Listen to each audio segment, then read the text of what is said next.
Alright, it's working.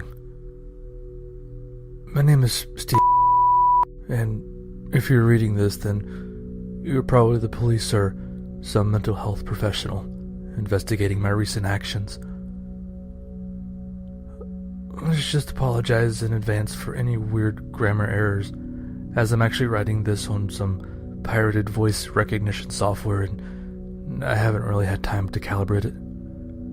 What follows may not seem believable to you, and could all be the product of a disordered mind on my part, but there's enough circumstantial evidence to make me believe what I will have done was the only rational solution. It all started about 8 weeks ago, when I was in a major car crash. To my credit, I wasn't the one driving. To my discredit, I also wasn't wearing my seatbelt. Not that I'm sure it would have helped. It was an older model car and the other guy T-boned us on the passenger side. My friend, the driver, escaped with some bruised ribs and some scrapes. Me, I suffered compound fractures in my right hand and forearm, massive bruises all up and down my right side, several deep cuts on my forehead, and most disturbingly, a subdural hematoma. I'm told I was a mess when they brought me into the ER, but the doctors did their job as best they could, and I survived. Well, maybe they did their job as best they could. I'm starting to have doubts about it. When they sent me home to recover a couple days later, I had several very expensive screws and plates in my arm, a prescription for some lovely painkillers, a lovely shaved head with a small patch where they'd opened the skull to relieve the pressure, and a cast thick enough to play baseball with. I would spend the next couple days in a drug-filled stupor, staring at the ceiling of my bedroom, listening to either daytime or late-night TV, or dozing off into odd dreams. It was about a week later when I first noticed it. I didn't have a whole lot of feeling back in my hand yet, as the nerves had taken a hell of a beating and were still mostly numb. However, it's kind of hard not to notice when your fingers decide to twitch on their own. And I'm not talking the odd muscle spasm or cramp we all get from time to time. I'm talking full-blown clenching and unclenching and moving side to side. The strangest part was I couldn't feel it at all. It didn't register in my brain that it was moving. It was like the hand belonged to someone else. This continued for a couple minutes before subsiding. Over the next couple days, it seemed to spread through the rest of my fingers, though all but my index and thumb were immobilized by the cast. Still, I could feel them torquing against the cast for a couple moments, some dull pain in my hand, and then the movements would subside. I decided to chalk it up to the interaction of the painkillers I'd been taking and various psychiatric drugs I had been on for years. It didn't seem to be a problem, and honestly, it was kind of cool. Very dissociative and trippy. It was about 10 days after it started that I woke up in the middle of the night to an intense stabbing pain in my forearm. I fumbled for the light stand next to my bed, panicked, and when I flipped it on, it was several seconds before I regained composure enough to start trying to figure out what had happened. The first thing I noticed was a small trickle of blood from the bottom of the cast. Several other bloody spots had started to form on the cast, all in a line down my arm from hand. When I looked back to the bed, I saw several spots of blood about where my arm had been resting, along with something else. It was very small, and I had to pick it up and bring it over to the light to get a better look. When I finally realized what it was, I was so startled I dropped it, and it hit the nightstand and rolled off the surface and behind the headboard. It was a single bloody screw, similar to one the doctors had shown me after my surgery to explain what they'd done to set my bones. I was back at the hospital ER the next morning. Turns out, a bloody cast will get you pretty high up on the priority chart, and I was seen almost immediately. Doctors examined the bloody spots and listened to my story, but their skeptical looks told me I wasn't getting the benefit of the doubt here. Finally, after some hemming and hawing, they ended up cutting the cast off to examine the arm closer. When they did, it was revealed that I had a long, thin scratch from the base of my wrist down to where the cast ended. That gave them pause, but they said something about not taking proper care and letting something get into the cast.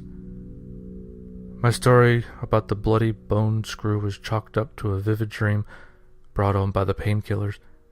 They did seem a bit startled by an odd bruise in my palm, but in the end, they simply reapplied the cast and sent me back home, this time with a bottle of Tylenol. The next week and a half saw the weirdness of the whole situation increase. My hand was twitching almost hourly now, and the free thumb and index finger would sometimes pinch me, as if possessed of a mind of their own. That's when I decided to get a second opinion from the Hypochondriac Handbook, the internet. It didn't take long before I had managed to track down my symptoms on a very specific condition, that of alien hand syndrome. This extremely rare condition usually follows some sort of brain trauma and is characterized by a complete dissociation from the activities of the given limb. These activities can include various rude gestures, violent acts, or other inappropriate motions. The condition is sometimes thought to be brought about by a suppressed personality taking control of the limb. Needless to say, this scared me shitless, especially when I found out that there was no known treatment for the condition. At the same time, more weirdness ensued while I slept. Every other morning or so, I'd awaken to feel something jabbing me in the thigh, and I reached down to find another bloody bone screw. However, the trail of blood would now lead back to the open end of the cast just past my fingertips, and there was no visible blood beyond a few drops on the cast. I still hadn't regained much feeling in the hand or forearm, and was now starting to seriously worry about what was going on. A return trip to the hospital didn't help at all, as I was told that I was being unrealistic. Alien hand syndrome, they said, was extremely unlikely with the type of brain injury I'd sustained. They were, however, concerned with new x-rays of my hand, which showed that the bones were not healing quickly, and they began discussing the possible need for a second surgery to reset them. I didn't even bother showing them the bag of bloody screws, now number a dozen, that I'd brought with me. I'm sure they'd have rationalized that away as well, despite the odd bruising on my hand when they replaced the cast yet again. The next couple weeks are when things started getting downright terrifying. More screws showed up in my bed, along with 2 bloody metal plates pushed out the bottom of the cast, always while I was sleeping, until I was pretty sure that every piece of metal that had been put into my arm had been accounted for. And that's when spasms started to get really bad. There wasn't any pain, as I'd lost the feeling in the arm, but it was still noticeable. It seemed like the arm would pulse along its entire length, and sometimes I could hear faint, organic squishing noises coming from the inside of the cast. This coincided with the hand itself really starting to act up. It seemed to have gained control of my arm, up to the elbow, and it would now raise itself up and knock things off my desk, jam itself against the door to stop me from opening it, or even scratch gouges into my thigh. I eventually resorted to using a homemade splint of duct tape and lengths of pipe to immobilize the arm. I'd cover the hand in several layers of socks to keep the exposed fingers from being able to find and bite the flesh between its nails. No, I'd forgotten about the nails. The nails on the exposed hand, they always seemed to be too long. I tried trimming them for a while, but they'd always grow back the next morning. When the fingers started to seriously avoid the clippers, I just gave up. That had been the initial logic behind the socks, but It was also what some people may refer to guy logic. Nah, out of sight, out of mind. It comes close to the logic, but there was also an element of blind hope. Hope that it would miraculously solve itself. I couldn't maintain a normal sleep schedule anymore, thanks to the odd noises and spasms coming from my arm. I would often awaken after passing out somewhere in the house to feel the hand straining against his bond. What was more worrying was that it seemed to be getting stronger, while the weird noises and movements had gotten worse. I wasn't able to see the doctor anymore. It was partly fear of what they might find and partly fear of what might happen if that arm somehow managed to get loose when I was driving a car. So I simply waited for the other shoe to drop. That all culminated in what happened last night. Well, this morning technically. I awoke in the middle of the night to an odd series of stimuli. The sound of scratching fingernails and peeling tape.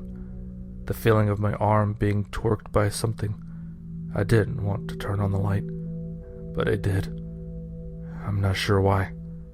I think I already knew generally what I would see. The sock taped to the end of the cast was still there, except there was now a hole through them. Extending through the hole was a single finger. Well, it had once been a finger. My finger. What it was now, I don't think there's a word for it. It looked like my normal finger, with a neatly trimmed nail, a healthy skin color, unswollen and unblemished except for some short hairs on each phalanx between the joints. All 24 or so. It was now easily over a foot long, and was articulated like no hand on earth ever had been. It had been backwards over the hand, forming a nauseating loop of flesh, and was scratching at the edges of the tape with that neatly trimmed fingernail trying to peel it loose. It kept at this for maybe 15 seconds as I watched, before it suddenly stopped, and the tip of the finger slowly rose from its efforts at freeing itself and pointed at my eyes. No, that's not right. That may have been what it might have looked like objectively, but I knew that it was pointing at my eyes. It was looking me in the eyes. This hideous, tendril-like appendage was looking me in the eyes. The next few minutes were a blur. I could only recount snippets. The muscles of my forearm straining against the immobilizing bonds. Me stumbling to my feet, screaming in stark, naked terror. That feeling of something else wriggling in the socks over my fingers. The sound of fabric beginning to tear. Me lurching across the room, stumbling and falling to the floor. The sight of rapid movement through the growing hole in the sock. My fingers on my remaining arm, feeling something solid and heavy under their grasp. Another frenzied series of movement, and when time slowed down again, I was slumped on the floor. A heavy weight in my left hand, a screaming pain in my right. I looked down to find a heavy-duty mag light I kept by the side of my bed for nighttime emergencies clutched in my hand. Glancing right, I saw what I'd done. My elbow was bent at an odd angle, a series of heavy circular bruises visible where I'd used the butt of the flashlight to shatter it. The sock at the end of my arm was slightly bloody, and I could feel a twitching mass inside. The one finger that had worked its way out of the sock was writhing on the floor, several joints broken. I'd beaten my fingers to a pulp with the flashlight, but they still had life in them. I sat for a moment while I regained my wits.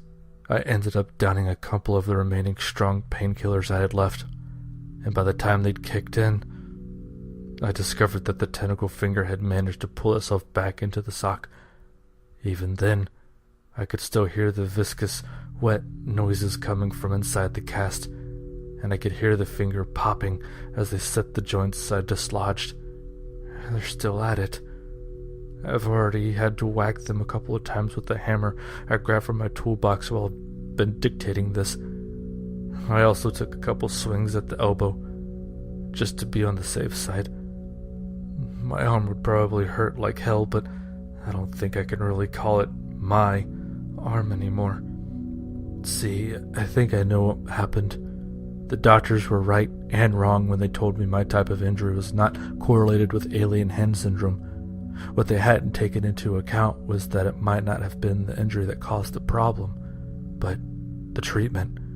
You see, what they do when you have a severe subdural hematoma and time is in short supply is basically cut a hole in your head to let the blood out. This is similar to the ancient practice of trepanation, a process that was often used by primitive medicine to let evil spirits out of the person. However, this technique was only widely used way before any form of modern medicine or science. But because we know better now, well, maybe we do. The thing currently repurposing one of my extremities begs to differ, but back on topic. Since this occurred before our understanding of modern medicine, the patients would often die from a variety of causes before recovering, so there was never any extensive data on the effects of the process. So for all we know, it may have let the demons out. The problem is that no one ever did test to make sure this was a one-way street. Maybe when they opened my skull to save my life, they accidentally let something into me. Something with malevolent intent that doesn't follow the laws of reality as we know them.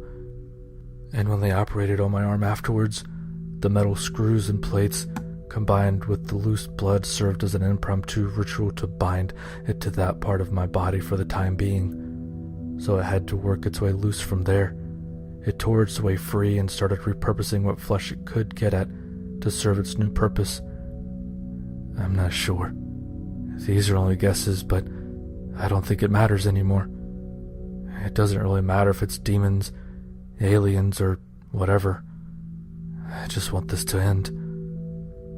I'm filled with a strange sense of calm now. I have a plan and I'm going to execute it. I know that whatever's in my arm, it has to be stopped, but I also don't want to die. I'm not sure offing myself would even help.